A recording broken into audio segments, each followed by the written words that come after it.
Assalamualaikum warahmatullahi wabarakatuh. Alhamdulillahilladzi an'ama alaina bi ni'matil iman wal islam. Wassalatu wassalamu ala sayyidina Muhammadin khairil anam. Asyhadu an la ilaha illallah wahdahu la syarika lah. Wa asyhadu anna Muhammadan abduhu wa rasuluh alladzi la nabiyya ba'dah. Allahumma salli ala sayyidina Muhammad wa ala ali sayyidina Muhammad kama sallaita ala ali Ibrahim innaka Hamidum Majid. Hadirin jamaah salat subuh rahimakumullah. Kita hari ini ada di penghujung atau pertengahan kedua di bulan Rabiul Awal, juga ada di penghujung di bulan Oktober, Ahad kelima, tanggal 31 Oktober. Pertama kita bersyukur kepada Allah. Allah masih berkenan memberikan kepada kita kesehatan, dan ternyata bukan hanya sehat, tetapi juga Allah berikan kepada kita afiah. Jadi sehat jasmani juga sehat ruhani. Jasmani kita sehat, kita bisa bangun, lalu kita bisa berangkat ke masjid, sholat subuh, itu menunjukkan sehat afiah, sehat jasmani dan ruhani kita. Ini merupakan anugerah yang besar yang Allah berikan bagi kita, dan seyogianya kita ungkapkan rasa syukur ini dengan sama-sama mengucapkan kalimah Alhamdulillahirabbil alamin. Salawat serta salam selamanya kita sampaikan, kita baca, kita zikirkan, dan terus kita perbanyak, karena hakikatnya kita membaca salawat adalah untuk kita kebaikannya. Para ulama mengumpamakan, sering kali saya ulang-ulang, saya sampaikan sengaja, kita membaca salawat ini ibaratnya para ulama itu mengumpamakan Rasulullah kalau diumpamakan segelas air yang penuh, maka diisi dengan air sebanyak-banyaknya, maka air itu akan tumpah kembali kepada kita. Jadi bersolawat kebaikannya kembali kepada kita, bukan untuk Rasulullah. Sebanyak apapun kita bersolawat tidak akan mempengaruhi keagungan dan kemuliaan baginda Nabi Muhammad SAW, tapi hakikatnya untuk kita. Inilah yang membedakan, kata para ulama, ketika kita mengagungkan, membesarkan nama seseorang selain baginda Nabi Muhammad. Kalau kita menyebut-nyebut mengagungkan nama seseorang, maka yang besar adalah nama dirinya. Saya mungkin mengagung-agung, memuliakan, menyebut-nyebut dimanapun, wah Pak Edi ini hebat misalkan. Nah, itu yang besar nama dirinya. Ibarat di satu daerah ada tukang hitan misalkan, itu dari mulut ke mulut, wah itu hebat, itu hebat. Padahal sama saja tukang hitan itu semua. Tapi karena banyak orang yang menyebut-nyebutnya, yang agung, yang beruntung, yang bermanfaat, ternyata bukan kita yang menyebut-nyebutnya, tapi orang yang kita sebut-sebut itu, orang yang kita agungkan, orang yang kita puji terus profesinya. Dokter anu hebat, nah itu keuntungannya untuk dia, untuk dokter itu, ya, keuntungannya untuk orang yang kita sebutkan itu. Tapi kalau kita menyebut-nyebut nama Muhammad, memuliakan, mengagungkan, mendoakan, bersalawat kepadanya, itu keuntungannya, manfaatnya bagi kita. Itulah bedanya. Hadirin yang dirahmati Allah, di usia kita mungkin ya, ini kan rata-rata sudah tidak ada yang di bawah 40 atau 30. Kita harus belajar bagaimana memanfaatkan amalan-amalan ringan, tapi itu manfaatnya luar biasa bagi kita. Harus mulai memahami itu, memahami kalimah-kalimah, amalan-amalan yang dibacanya mudah, dibacanya ringan, amalannya ringan, tapi manfaatnya besar. Di antaranya adalah memperbanyak membaca salawat. Minimal sallallahu ala Muhammad, sallallahu ala Muhammad, sallallahu ala Muhammad, sallallahu ala Muhammad. Lagi bawa kendaraan, sallallahu ala Muhammad. atau juga istighfar. Di antaranya juga apalagi ada amalan kata Rasul, barang siapa yang man qara'a ayatul kursi, barang siapa yang membaca ayat kursi fi kulli duburi sholatil maktubah, setiap selesai sholat wajib. Ayat kursi Pak, ini juga mudah, saya kira semua hafal. Barang siapa yang membaca ayat kursi di setiap selesai sholat wajib, maka tidak ada yang menghalangi dirinya untuk masuk surga kecuali kematian. Ini juga jaminan masuk surga. Sehingga kata almarhum Syekh Ali Jaber itu, jika engkau tidak sempat untuk berzikir lama, ayat kursi nama jangan tinggalkan. Ayat kursinya jangan kau tinggalkan setiap ba'da sholat. Jika engkau tidak sempat berzikir lama yang sempurna kita baca semua sampai akhir, maka jangan kau tinggalkan ayat kursinya. Karena hadis itu sahih Pak. Dalam Jami'us Sahih Syekh Albani juga itu menyebutkan hadis sahih, riwayat An-Nasa'i. Jadi tidak akan ada yang menghalangi dirinya untuk masuk surga kecuali kematian. Maksudnya apa? Jarak dengan dirinya ke surga itu hanya kematian. Tinggal mati saja masuk surga gitu. Itu kan amalan ringan sebetulnya. Amalan ringan Pak, baca sholawat kan, membaca ayat kursi setiap ba'da sholat wajib. Mim ba'di fi kulli duburi sholatil maktubah. Jadi setiap selesai sholat 5 waktu.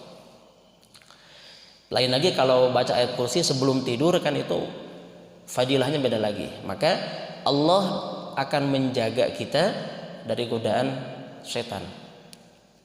Itu sampai pagi kalau dibaca sebelum tidur. Jadi minimal 2 waktu itu. Ada lagi amalan lain, ada apa amalan lain yang ini juga satu frekuensi, satu runtutan dengan sholat kan. Tadi kan ayat kursi ba'da sholat. Ini saya sampaikan biar satu paket, tapi sekali melakukan tapi masih satu paket gitu.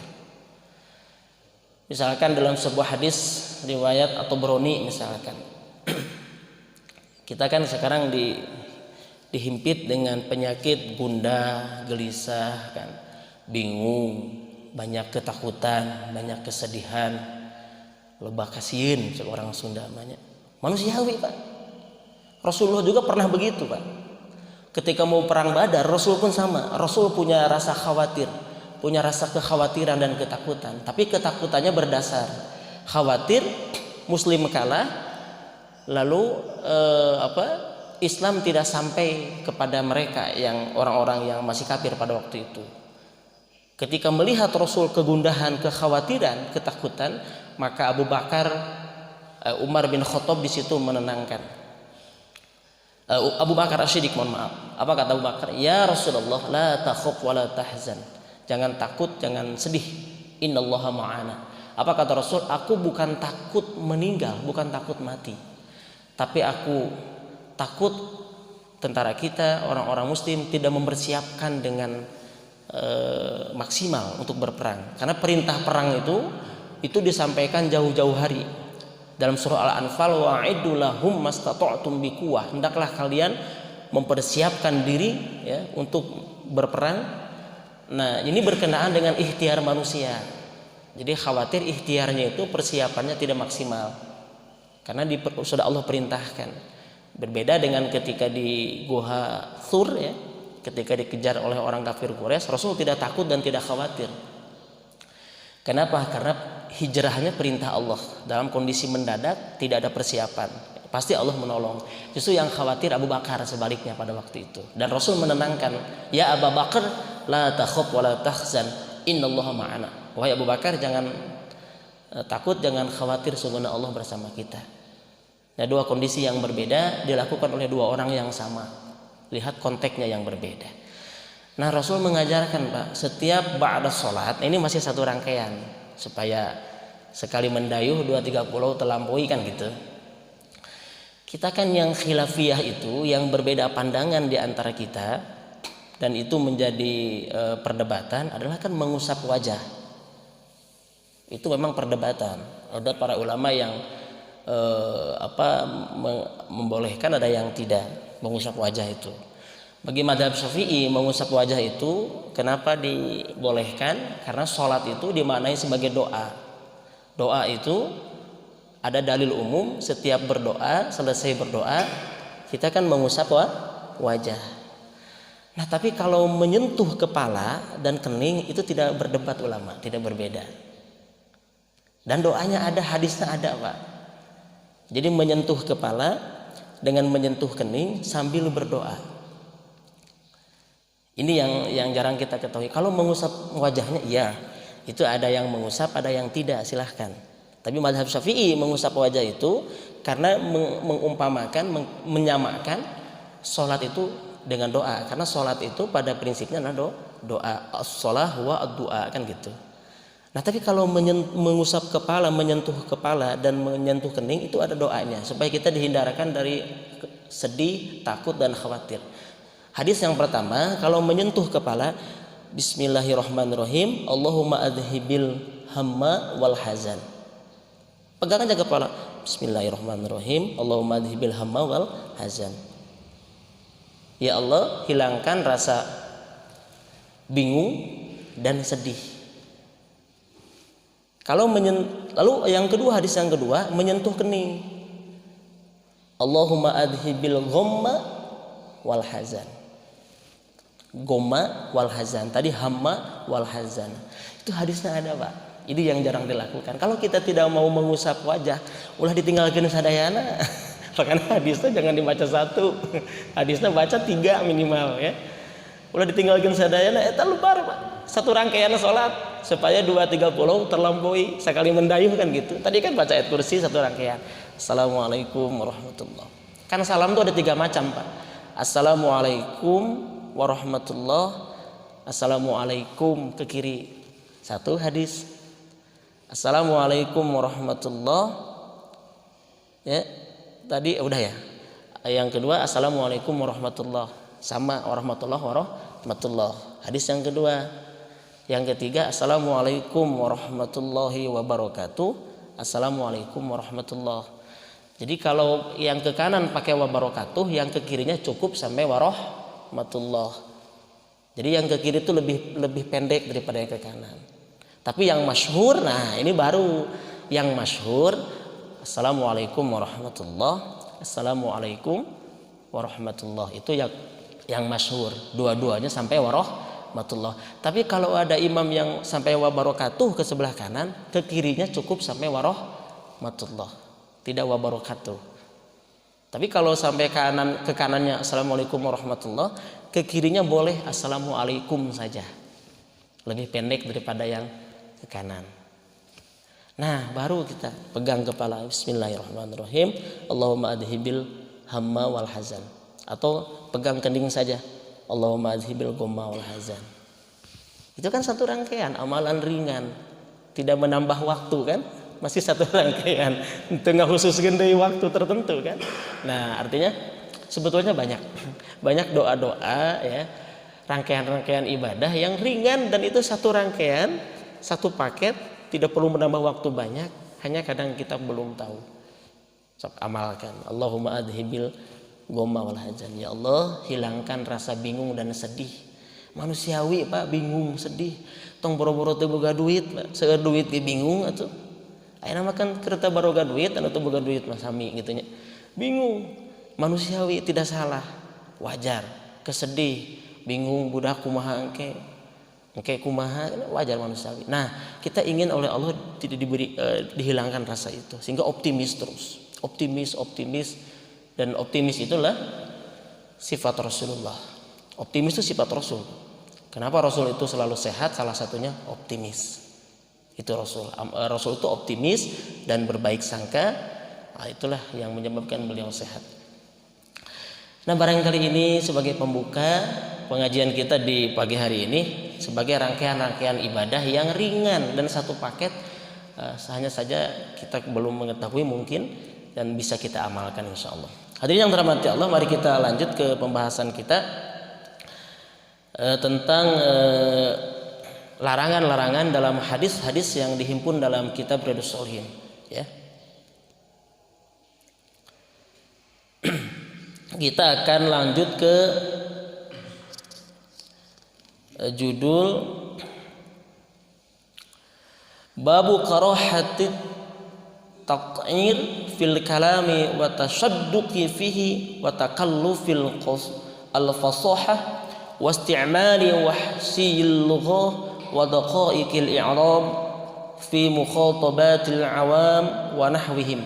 Nah ini bab makruhnya. Makruh ya, makruh itu dibenci, tidak disukai,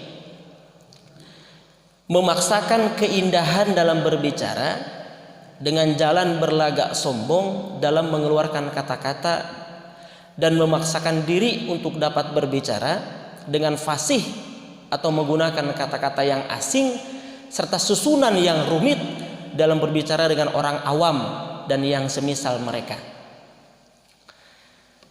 Ajaran Islam itu, dalam ajaran Rasulullah itu, bahwa kita itu kalau menyampaikan, kalau berbicara harus dilihat syaqul kalam atau mukhotabnya, siapa yang diajak bicara.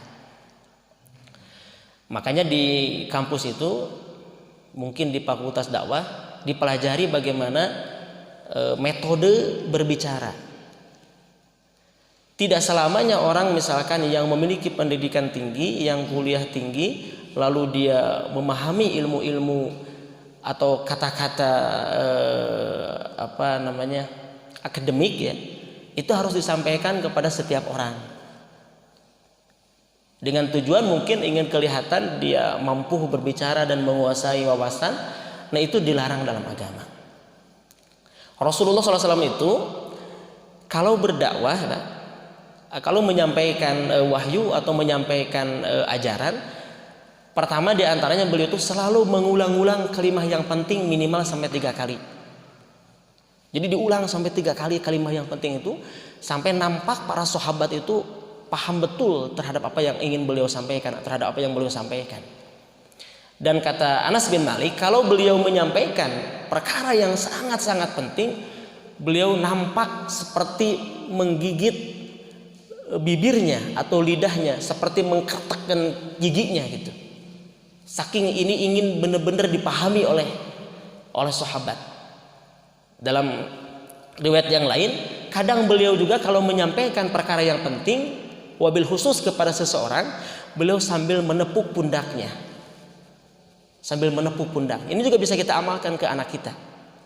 Di antaranya biasanya beliau sering menyampaikan ini kepada sahabat sekaligus keponakan dan sekaligus menantunya, Ali bin Abi Thalib. Itu ada kitab khusus tentang wasiat Rasulullah kepada Ali. Di antaranya ada wasiat Rasulullah, ya Ali, sambil menepak punduknya. Nasihat orang yang alim itu, nasihat orang yang berilmu itu bagaikan air jatuh di atas daun keladi jika seorang alim itu tidak bertakwa. Sieun matak abdi. Jadi nasihat seorang alim, seorang yang berilmu itu, kata Rasulullah, ya Ali, itu ada kitabnya kalau nggak salah Nurul Zolam, bukan Nurul Zolam apa tuh? Kitab kuning itu, tipis kitabnya. Itu tentang wasiat-wasiat Rasulullah kepada Ali. Dan dalam riwayat, ketika Rasul mewasiatkan itu, rata-rata Rasul menepuk pundaknya. Gini Pak Sakwa, kamu rangkali tanggal satu itu. Wahai Ali, nasihat orang yang alim, orang yang berilmu itu bagaikan air jatuh di atas daun keladi jika dia tidak bertakwa. Jika seorang alim itu tidak bertakwa. Sigana Pak, orang sebagai guru gitunya. Kenapa anak-anak murid kita tuh susah menerima dalam ilmu agama terutama, susah mengamalkan, atau kita sebagai orang tua gitu kan. Ya karena kitanya tidak bertakwa. Kitanya tidak bertakwa. Karena kata Rasul, nasihat alim, orang yang berilmu itu bagaikan air jatuh di atas daun keladi. Maksudnya kumaha? Kabayang tuh, air ditumpahkan karena daun keladi kumaha Pak? Namun teh namina teh pasawa mengalir deuinya, moal menyerap gitu, garingnya. Jika seorang alim itu tidak bertakwa. Ini pelajaran bagi kita sebagai orang tua atau mungkin kita sebagai guru.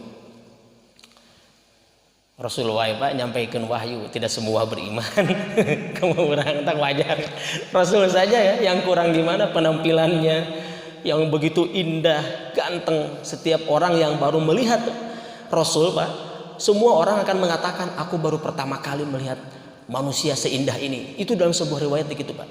Dalam kitab Asy-Syama'il Rasulullah, susunan Imam At-Tirmidzi di situ. Jadi selalu orang mengatakan aku baru pertama kali melihat orang seperti ini.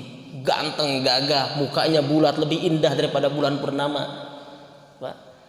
Putihnya bukan putih bule, bersih. Pak. Nasihatnya baik. Tapi sebetulnya Abu Jahal itu dia dalam hatinya menerima sebenarnya mah. Hanya kesombongan. Jadi yang menutupi kebenaran itu sebetulnya kesombongan Pak. Hati mah menerima sebenarnya. Oh nya bener dah Muhammadnya moal bohong. Biar aku sakitu jujurna. Apa yang dia sampaikan juga indah kata-katanya. Saya percaya dia tidak akan bohong. Tapi kesombongan. Makanya dalam sebuah hadis itu yang dimaksud sombong itu batrul haq wa ghamtun nas. Itu sombong. Sombong itu batrul haq, menolak kebenaran, wa ghamtun nas, merendahkan orang lain. Itu sombong. Nah Abu Jahal itu begitu. Sebetulnya dia menerima ada atau mungkin Muhammad dia berbohong. Nah gitu.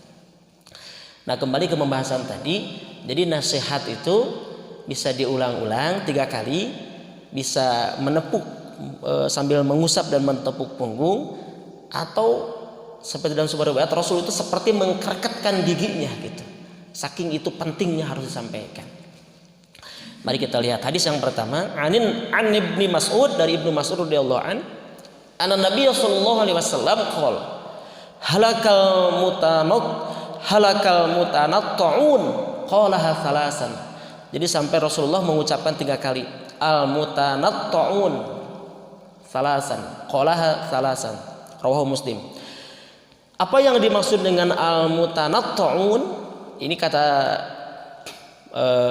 tafsiran dari para perawi, al mubalighuna fil umur. Itu orang yang berlebih-lebihan dalam segala urusan. Punten.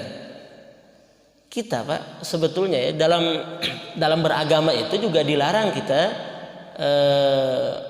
berlebih-lebihan. Saya lupa dalam bahasa istilah lain itu. Contoh, kita tiap ketemu dengan orang,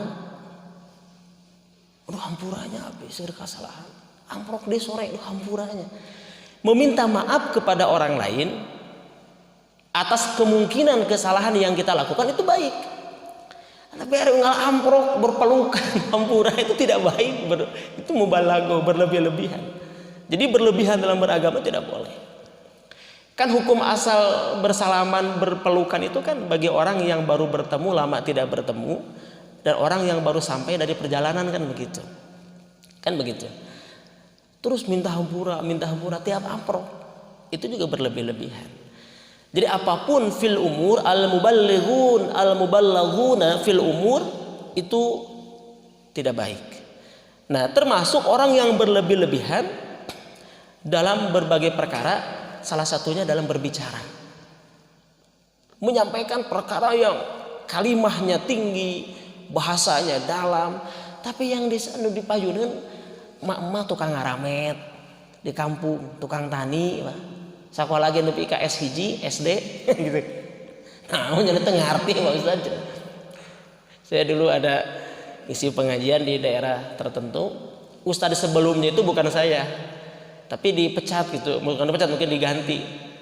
Ibu-ibu protes. Nah, eta teh lamun menyampaikan ke ibu sok mau bicara tentang ekonomi dunia. Itu teh nyambung ekonomi dunia, perkembangan politik. Naon cenah teu ngarti. Kan ibu-ibu yang udah sepuh mah kita sampaikan bekal kematian, bagaimana cara amalan-amalan harian, Pak. Ya kan begitu, bagaimana supaya mati husnul khotimah. Kan tadi amalan membaca ayat kursi ba'da sholat itu supaya mati husnul khotimah. Itu amalannya Pak. Kan begitu. Kalau berbicara di depan mahasiswa kan beda lagi, berbicara di depan para pejabat beda lagi.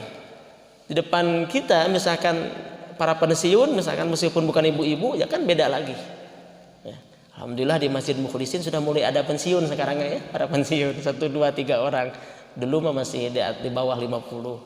Sekarang udah seperti Darussalam ya, di atas 60 udah banyak. Kan beda lagi yang kita sampaikan. Nah, kalau berlebih-lebihan itu dilarang. Dalam kita menyampaikan ke anak juga misalkan, berlebih-lebihan juga itu dilarang. Makanya ada hadis, alimu auladakum, ajarilah anak-anakmu biqadri ukulihim, sesuai dengan kadar, dengan kapasitas akalnya, kapasitas otaknya. Kan ada kapasitasnya. Ada masa bermain kapan, ya kan? Masa belajar sambil bermain kapan, kan begitu. Masa 50-50 ya belajar ya bermain, atau 60-40 masa belajar serius kan kapan, ada masa-masanya. Nah itu alimu auladakum biqadri uqulihim, ajarilah anak-anakmu. Makanya Rasul itu muru auladakum bis shalah, perintahlah anak-anakmu melaksanakan sholat bisab'in, umur 7 tahun. 7 tahun perintahkan sholat, ajak sholat. Wadribuhum, pukul kalau mereka tidak mau sholat umur 10 tahun. Punten baheula mah di lemur di rumah sok aya hoe, ada rotan ngagantung Mbak ku sepuh teh. Dah 10 tahun dititah sholat tadi cepret tuh sholat 10 tahun. Tapi itu ajaran Rasul. Perintah umur 7 tahun, pukul kalau tidak mau melaksanakan umur 10 tahun. Kenapa? Karena tingkatannya sudah berbeda. Ada tingkatan-tingkatannya ya. Dia sudah mulai hampir masuk ke akil baligh ya, 10 tahun itu. Nah, itulah cara tidak berlebih-lebihan juga. Nah, kemudian kita lihat hadis yang kedua. Wa an Abdullah bin Amr ya, wa ibn al-As radhiyallahu anhuma anna Rasulullah sallallahu alaihi wasallam qala innallaha yubghidul baligha minar rijal alladhi yatakhallalu bilisanihi kama tatakhallalu al-baqarah, rawahu Abu Dawud wa Tirmidzi wa qala haditsun hasan. Dari Abdullah bin Amr bin As radhiyallahu anhuma bahwa Rasulullah sallallahu alaihi wasallam bersabda, sesungguhnya Allah membenci, itu kalimatnya itu yubghid, membenci. Allah tidak suka seseorang yang berlebihan dalam berbicara, yaitu yang mempermainkan lidahnya ketika berkata-kata. Jadi berlebihan itu juga banyak faktor, banyak penafsiran. Tadi ada kata-katanya tidak dipahami ya, berlebihan itu. Atau juga di luar jalur pembahasan yang tidak sesuai dengan konteks apa yang dibutuhkan oleh mustami ya, oleh mukhatab, orang yang diajak bicara. Atau juga mempermainkan di sini bermain lidah, bersilat lidah, seperti orang munafik, orang yang berbohong. Itu lebih jelas lagi itu. Mempermainkan lidah itu sampai-sampai Rasul mengumpamakan di sini ya, seperti kama tatakhallalu al-baqarah, seperti sapi yang mempermainkan. Pak, sapi punten kamari kan di bulan kurban kemari kan sapi lidahnya kan dibulak-balik gitu kan. Sapi, kerbau kan lamun tos makan rumput kan lidahnya itu tidak diam. Nah, lidahnya kan kadang ngelel, kadang, nah itu perumpamaan. Artinya orang yang mempermainkan lidah itu, mempermainkan kata-kata, ini dibenci oleh Allah. Misal kalau berdagang, ya berdagang itu kan berbicara boleh, tapi berbohong tidak boleh tetap. Berbicara ya harus berdagang, menawarkan apa yang ingin dia jual. Tapi kan berlebih-lebihan juga tidak boleh. Barangnya KW1 dibilangnya ori misalkan, atau KW2 dibilang KW1, atau mempermainkan kata-kata. Ya kata-katakan saja apa adanya.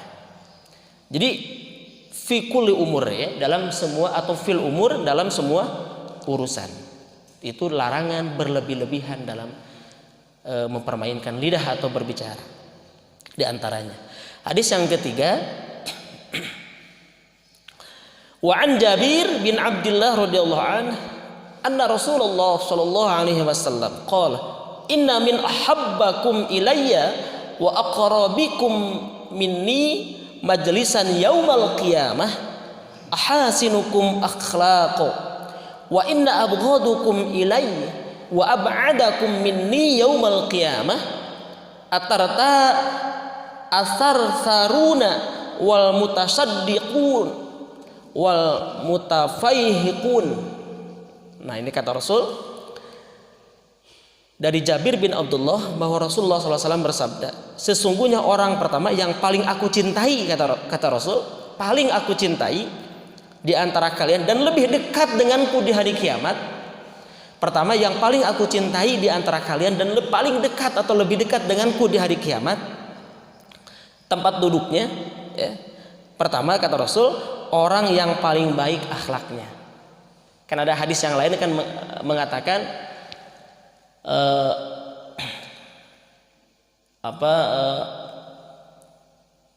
ahsanul mu'minina imanan, yang paling baik orang yang beriman itu imannya, ahsanuhum khuluqa, yang paling baik akhlaknya, wa khiyarukum li ahli, dan di antara yang paling baik akhlak itu adalah ternyata yang pertama itu terhadap keluarga, gitu. Jadi pertama Rasul menyampaikan orang beriman yang paling baik imannya itu ahsanuhum khuluqa, yang paling baik akhlaknya, wa khiyarukum, dan di antara orang yang paling baik akhlaknya itu di antara kalian yang paling baik terhadap keluarganya. Ini ujian bagi kita, ujian Pak. Kadang kita batur jadi dulur, dulur jadi batur, kadang nama dulur jadi batur, dulur jadi batur, kadang nama batur jadi dulur, dulur jadi loba. Nah gitu. Kadang nama batur jadi dulur, dulur jadi banyak. Jadi batur, batur jadi dulur. Meskipun batur jadi dulur, lepat ari dulur jadi batur gitunya. Tetap lepat. Kadang nama batur jadi dulur, dulur jadi banyak. Jadi loba. Nah, ternyata yang paling dekat dan paling aku cintai, kata Rasul, paling dekat tempat duduknya di yaumal qiyamah, orang yang paling baik akhlaknya. Dan ingat dalam hadis lain, kita coba tafsirkan oleh hadis yang lain, ahsanul mu'minina imanan ahsanuhum khuluq, yang paling baik orang yang beriman imannya itu yang paling baik akhlaknya, wa khiyarukum, dan paling baik akhlaknya di antara kalian siapa? Khiyarukum li ahli, yang paling baik terhadap keluarga. Berarti akhlak pada keluarga dulu Pak. Keluarga itu banyak Pak, keluarga besar kita. KB keluarga besar kita. Nah gitunya. Keluarganya keluarga nasab, keluarga darah. Meskipun kita pun DKM kan Dewan Keluarga Masjid kan. Ada juga Dewan Keluarga Mancing, nah beda lagi kan. DKM juga itu. Keluarga juga itu, tapi keluarga yang berbeda gitu. Itu aja Dewan Keluarga Mancing, itu keluarga. Tapi yang dimaksud pertama lah keluarga nasab gitunya. Tina naon baik oke. Dewan Keluarga Mancing, Dewan Keluarga Masjid kan. Atau Dewan Keluarga main gitu. Main sepeda. Kenapa banyak yang meninggal ketika main sepeda? Itu tidak ngukur Pak. Sebetulnya kalau usia orang itu ada ukurannya, detak jantung nanti Pak. Kalau usia 60 masih nggak goes bareng dengan usia 30 nya mual kuat. Namru Pak, ulah dipaksakan olahraga itu. Ada detak jantung itu kan ada ukurannya. Usia sekian itu sekian per menit berapa itu ada ukurannya. Kalau saya udah masih muda gitu ya. Ini usia 60 naik gunung, turun gunungnya. Namru Pak. Itu loh, tidak bisa dibantahkan, sunatullah itu Pak, logika. Ada ukurannya jantung juga. Ukuran detakannya itu, kecepatannya itu persekian berapa. Dan itu dipengaruhi oleh faktor usia. Nah, kemudian sebaliknya sekarang, wa inna abghadukum ilayya, dan sesungguhnya yang paling jauh di antara kalian denganku. Nah ini, Masya Allah. Ini subhanallah ya. Yang paling jauh nanti. Tadi yang paling dekat tahu kan? Yang paling baik akhlaknya. Ini yang paling jauh. Minni wa ab'adakum ya, yang paling dibenci dengan terhadapku, wa ab'adakum, dan paling jauh minni denganku, tempat duduknya yaumal qiyamah, di hari kiamah. Kata Rasul, Masya Allah. Pertama, asar sarun, orang yang banyak bicara. Lihat konteksnya, dari penceramah banyak bicara. Sehingga kalau diam bicara itu perak, diam itu emas, betul. Kalau bicara itu nilainya perak. Tapi kalau bicara nilainya emas, maka justru sebaliknya, diam itu perak. Jadi lihat kondisi. Tapi kalau banyak bicara yang tidak bermanfaat, banyak bicara yang lago, maka itu adalah di antara perkara yang paling dibenci dan akan jauh denganku, kata Rasul. Pertama, orang yang banyak bicara. Lalu wal mutasaddiquna, dan sombong gaya bicaranya. Dalam berbicaranya sombong dalam gaya bicaranya. Selalu, makanya Pak, kalau ada orang yang sombong, kita balas lagi dengan kesombongan. Itu sedekah. Urang mah cenah kamari melakeun leunca di hareupeun imah satangkal jadi saember. Oh gitu. Alus enak urang atau urang komo jadi 2 ember gitu, Pak. Pasti bohong gitu. Jadi sebetulnya mah at-takabburu ma'al mutakabbirin sedekah. Kita berbuat sombong dengan orang yang sombong itu sedekah, supaya menjatuhkan kesombongan dia. Awas Pak, lagi ada hati-hati Pak, ada konteksnya. Kalau orang suka sombong dalam berbicara, ulah diangkat wae. Kita sama dengan membiarkan dia terus sombong Pak nanti. Balikin, wah kamu orang saudara orang melewih-lewih gitu. Nah gitu Pak, supaya jatuh dia. Jadi ulah kita jangan merendah. Nanti kalau kita merendah, dia akan semakin sombong. Makanya at-takabburu ma'al mutakabbirin, berbuat sombong, melihat orang-orang yang sombong, nah itu sedekah. Dibalas Pak kesombongan dia, meskipun kita tujuannya untuk menjatuhkan kesombongannya. Itu sedekah. Ada riwayat begitu bahasanya. Jadi ulah diangkat terus karena bagi sombong gitu ya.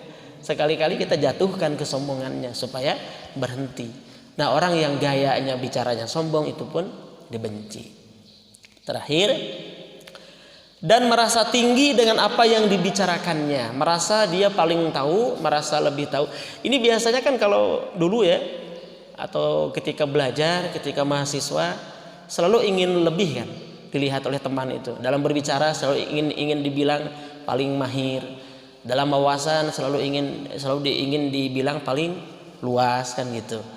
Selalu memperlihatkan kelebihan. Ya semoga kan dulu masih tahap belajar gitu kan. Nah sekarang tidak. Nah barangkali juga mungkin kita sebagai pengajar, sebagai penyampai kan, juga termasuk saya juga harus waspada.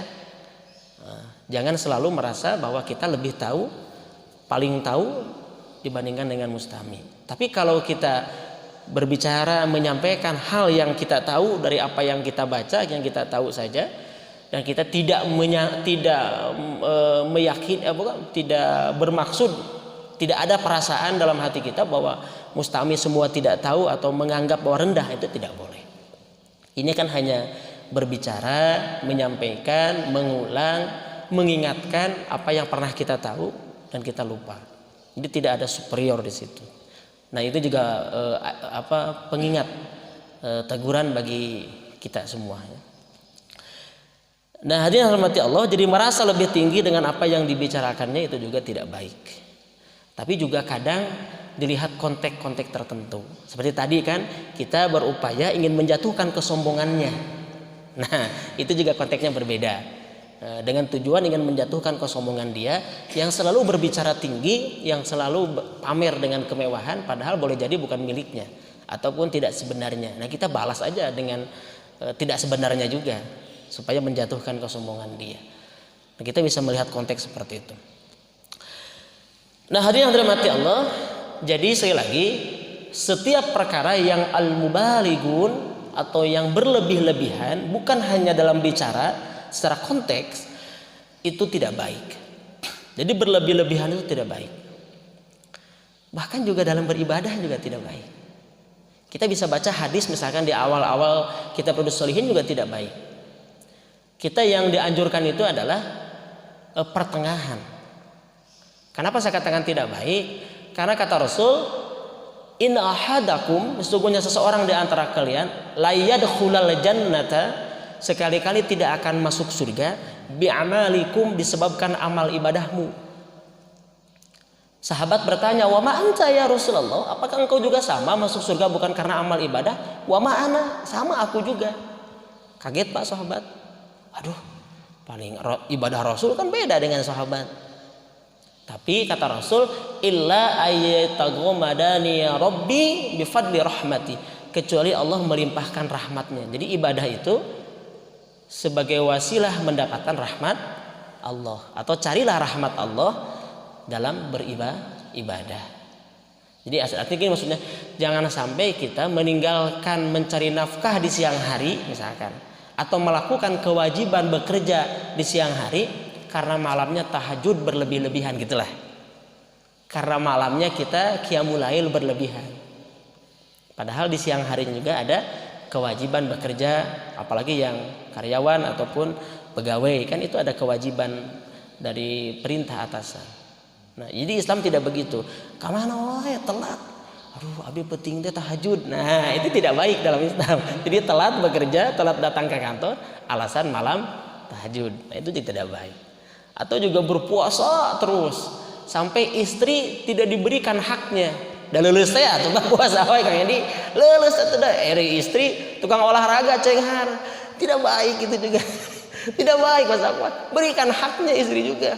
Ulah mikiran sendiri gitu kan. Gitu. Kedengar orang eta lainnya. Jadi ada haknya juga, enggak boleh mementingkan. Sampai aya jamaah curhat, "Ustaz cenah abdi mah gaduh suami teh naon di bumi teh cenah naon sendiri we ibadah gitu." Sampai ngobrol sareng abi genteun. Tidak baik gitu juga. Ajak istri juga berbicara, bersendaguro. Kan Rasul juga begitu, Pak. Rasul juga bersendaguro. Kan bermain-main yang ibadah, permainan itu kan dilarang, kecuali bermain-main dengan istri, dengan pasangan. Permainan diantaranya gitu. Kan ada memanah, berkuda, berenang kan. Nah, bermain-main itu semua melalaikan, kecuali bermain dengan pasangan. Nah, itu tidak, itu dibolehkan Pak, bermain-main di situ. Nah, bermain-main itu ada waktunya. Enggak, misalkan di kantor bekerja, balik ke rumah, ayo bekerja deui. Istri geus ngagupayan misalnya geus guling gasahan, itu tidak boleh. Jadi dalam itu tidak berlebih-lebihan itu dalam apapun. Berlebih-lebihan dalam bentuk apapun tidak boleh. Ada waktunya, ada masanya. Kan begitu. Bagaimana Rasul juga bermain dengan anak, bermain dengan istrinya, dengan Aisyah pernah. Ini kan masih Rabiul Awal ya, pernah beradu lari. Suatu hari Rasul menang. Nah, kemudian berlari lagi Rasul kalah. Kekalahanku untuk menyeimbangi atau membalas kemenanganmu pada waktu itu. Jadi ada menang, ada juga kalah. Bahkan dalam sebuah riwayat Rasul juga dengan Aisyah pernah nonton anggar. Anggar teh bermain pedang.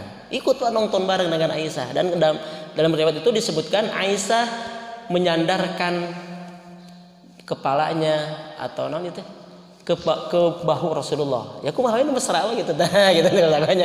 Jadi Aisyah itu menyandarkan ke punggungnya Rasul. Mesra, Pak. Nah, itu kelihatan itu. Jadi bermain anggar kan para sahabat kadang ini bermain anggar tapi di luar masjid. Nah, itu banyak. Jadi sekali lagi berlebih-lebihan dalam hal apapun tidak baik. Yang namanya berlebih-lebihan tidak baik. Dalam ibadah sekalipun bahkan ya, dalam bekerja sekalipun, dalam apapun tidak baik. Kita ada haknya, ada kewajiban-kewajibannya. Terakhir, karena yang disebut dengan takwa itu, ini terakhir, yang disebut dengan takwa itu adalah al-qaim bi huquqillah wa huquqil ibad. Nah, ini dua. Awas, takwa itu apa? Al-qaim bi huquqillah wa huquqil ibad. Yang orang yang bertakwa itu siapa? Pertama, orang yang mampu melakukan, memenuhi hak-haknya kepada Allah, orang yang melaksanakan hak Allah, wa huquqil ibad, dan hak sesama manusia. Istri kan manusia, anak juga manusia, teman juga manusia. Ada masanya kita bercengkerama dengan tetangga, ngobrol. Orang ulah ngobrol terus, Pak. Istri diantep kan kita juga tidak baik. Ayo, penting-penting kana istri geus guling gasahan, urang anggar we jeung babaturan gitunya, ngobrol ngariung bari ngopi. Nah, tidak baik juga. Jadi al-qaim bi huquqillah, orang yang bertakwa itu siapa? Orang yang melaksanakan hak Allah, wa huquqil ibad, dan memenuhi hak sesama manusia. Jadi seimbang secara vertikal kepada Allah, secara horizontal dengan manusia. Ahli masjid, ahli ibadah ke masjid, amprok jeung batur teu nanya-nanya acan lain takwa eta gitu nya. Teu pernah kenal jeung batur, bukan begitu. Ke masjid rajin hari ke masjid, tapi itu pernah tidak ada sopan dalam perkataan, tidak ada santun dalam perbuatan, misalkan tidak pernah nyapa. Bukan begitu yang bertakwa gitunya. Harus paham al-qaim bi hukukillah wa hukukil ibad. Ya, jadi harus kita biasa aja, simpel aja hidup itu. Jadi kumaha we buntut kita ngagaleong katanya masuk dia gitu ulah lurus tinggi ulah gitunya lurus nabrak kena. Ayo we mah ibadah, tapi dia lupa ibadah secara horizontal dengan manusia. Ya, rajin zikir, rajin baca Quran, rajin qiyamul lail, rajin sholat berjamaah, tapi jeung tetangga teu kenal-kenal. Teu pernah saling sapa, teu pernah ngobrol misalkan, teu pernah nulung kanu butuh, teu pernah nalang kanu susah, itu juga tidak bertakwa. Bukan hakikat takwa. Mudah-mudahan ada hikmah dan manfaatnya sehingga kita bisa diberikan oleh Allah kemauan dan kemudahan dan kemampuan bisa terus menambah wawasan dan keilmuan kita serta kita bisa mengamalkannya. Amin ya Allah ya rabbal alamin. Subhanakallahumma wa bihamdika asyhadu an la ilaha illa anta astaghfiruka wa atubu ilaik. Allahumma anfa'na bima 'allamtana wa 'allimna ma yanfa'una wa zidna 'ilma. Walhamdulillahi ala kulli hal wa na'udzu billahi min kulli halin ahlin nar.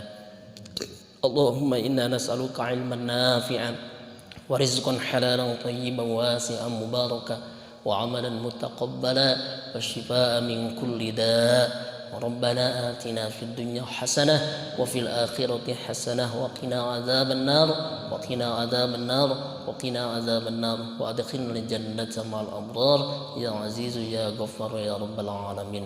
دعواهم فيها سبحانك اللهم وتحيتهم فيها سلام وآخر دعواهم أن الحمد لله رب العالمين. خير الكلام السلام عليكم ورحمة الله وبركاته.